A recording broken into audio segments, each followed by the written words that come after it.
Assalamualaikum warahmatullahi wabarakatuh. Selamat siang, Om Swastiastu, Namo Buddhaya, salam kebajikan dan salam sejahtera untuk kita semua. Yang terhormat, Bapak, Ibu, serta pihak panitia penyelenggara Lomba Pidato Tibra Speech Competition, dan hadirin sekalian yang berbahagia yang menyaksikan video pidato saya pada kesempatan kali ini. Hadirin dan teman-teman sekalian, sebelum saya memulai pidato saya, izinkan saya mengajak teman-teman sekalian untuk memanjatkan rasa puji serta rasa syukur kita atas kehadirat Allah Subhanahu wa Ta'ala yang telah memberikan rahmat serta hidayahnya, sehingga kita dapat berkumpul untuk melakukan lomba pidato pada kesempatan kali ini. Dan tak lupa pula, salawat beserta salam kita haturkan kepada junjungan kita Nabi besar Muhammad SAW yang telah membawa kita dari alam kegelapan menuju alam dengan kecanggihan teknologi seperti salah satunya yang kita rasakan pada kesempatan kali ini. Hadirin dan teman-teman sekalian, pada kesempatan kali ini saya akan membawakan sebuah pidato dengan topik peran pemuda bagi masa depan Indonesia.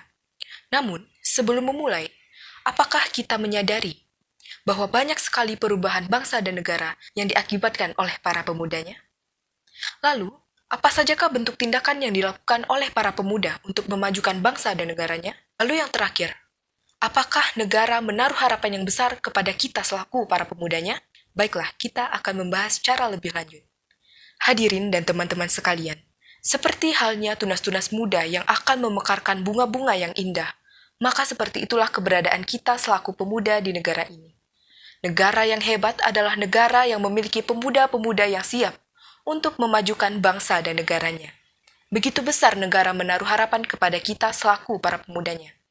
Mengapa? Karena negara menyadari bahwa pemuda merupakan bentuk kesetiaan paling jujur dengan segala pemikiran cerdas berjiwa mudanya. Dari sinilah dapat kita simpulkan bahwa kita bagaikan ujung tertajam anak panah yang dapat menembus berbagai masalah yang ada di negeri ini.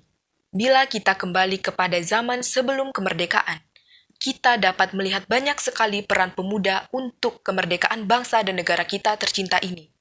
Salah satunya tercetus dalam Sumpah Pemuda pada tanggal 28 Oktober 1928. Namun, Sumpah Pemuda bukan hanya sekedar ucapan, melainkan juga mereka wujudkan dalam berbagai upaya untuk mendapatkan kemerdekaan bagi bangsa kita tercinta ini. Seperti apa upayanya? Mereka melakukan berbagai peperangan dengan segala pertumpahan darah di dalamnya, dan juga berbagai upaya dari internal melalui pendidikan untuk memajukan bangsa dan negara ini, dan membebaskan kita dari penjajah.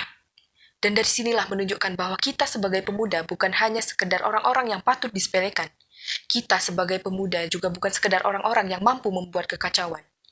Kita sebagai pemuda merupakan tali penerus bangsa yang akan selalu meneruskan semangat generasi muda sebelumnya. Begitu besar negara menaruh kepercayaan kepada kita, maka kita tidak pantas untuk menghilangkan kepercayaan negara kepada kita. Maka itulah kita harus menunjukkannya dengan cara membuktikannya.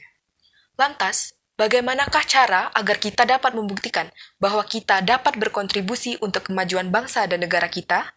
Contoh pertama yang dapat kita lakukan untuk menunjukkan bahwa kita juga berkontribusi dalam pembangunan bangsa dan negara, yaitu yang pertama menghilangkan rasa malas dalam kegiatan apapun itu, yaitu rasa malas dalam belajar, rasa malas dalam bertindak positif, dan menghilangkan rasa malas dalam bentuk apapun. Maka dari itu, kita harus melakukan berbagai hal-hal positif, contohnya yaitu hal positif di lingkungan sekolah, seperti mengikuti berbagai macam perlombaan, olimpiade, paskibra, dan ekstrakurikuler lainnya. Ataupun kita juga dapat berkontribusi baik di lingkungan sosial kita. Selanjutnya, kita juga dapat berkontribusi dalam bidang iptek untuk kemajuan teknologi masa depan Indonesia.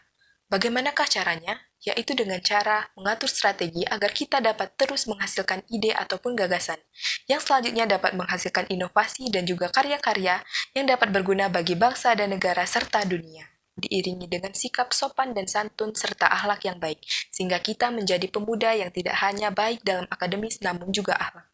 Kesimpulannya adalah, teman-teman sekalian, kita sebagai generasi muda merupakan komponen terpenting yang sangat dibutuhkan oleh negara. Tidak dapat dipungkiri, sejak zaman sebelum kemerdekaan hingga saat ini, pemuda menjadi tonggak kesuksesan negara Indonesia ini. Oleh sebab itu, janganlah kita hilangkan kepercayaan negara kita terhadap kita. Maka kita harus menunjukkannya dengan cara rajin berprestasi dan selalu berinovasi untuk kemajuan negara tercinta ini. Demikianlah yang dapat saya sampaikan pada kesempatan pidato kali ini. Apabila masih banyak kesalahan dan kekurangan, saya memohon maaf. Kepada Allah saya mohon ampun. Saya akhiri. Wassalamualaikum warahmatullahi wabarakatuh.